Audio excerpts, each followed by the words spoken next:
নমস্কার, আশা করি সকলে ভালো আছেন। টিনার রান্নাঘরে আপনাদের সব্বাইকে স্বাগত। আজ আমি শোল মাছের একটা রেসিপি শেয়ার করছি। নাম শোল বিলাসিনী। এই রান্নাটা খেতে খুবই সুন্দর হয়, আর অবশ্যই কিন্তু এটা গরম গরম ভাতের সাথে খেতে হবে। তারপরেই আপনারাও নিজেরাই বলবেন সত্যিই রান্নাটা অপূর্ব। আর এই যে গ্রেভিটা, এটা একটু থকথকে হবে, আর 5টা মাছের ঝোলের মতো কিন্তু ঝোল হবে না। তো চলুন আমি কিভাবে করছি সেটা আপনাদের সাথে শেয়ার করি। প্রথমেই মাছগুলোকে আমি কেটে ধুয়ে পরিষ্কার করে নিয়ে ওতে নুন হলুদ মাখিয়ে নিলাম। অন্যদিকে একটা বাটিতে 1 বাটি দুধ নিয়ে ওতে 1 চামচ সর্ষের তেল মিশিয়ে রেখে দিলাম।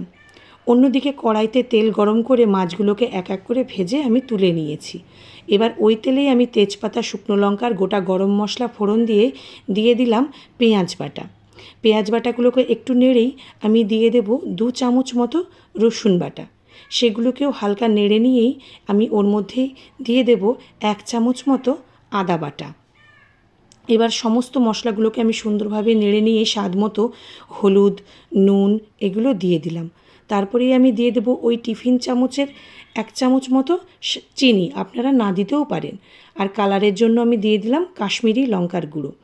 তারপরে আমি একটু নেড়ে ওই যে বাটিতে দুধটা, সর্ষের তেলটা গুলে রেখেছিলাম ওটা দিয়ে দিলাম। এই যে আমার ঝোলটা ফুটে উঠলেই মাছগুলোকেও আমি দিয়ে দিয়েছি, আর এই থকথকে একটা গ্রেভি মতো করে নিলাম। এইবার ওপর থেকে কিছু কাঁচা লঙ্কা চেরা দিয়ে দিলাম। আমার রান্নাটা কমপ্লিট। আপনারাও বাড়িতে বানিয়ে দেখবেন, আশা করি ভালো লাগবে। নমস্কার।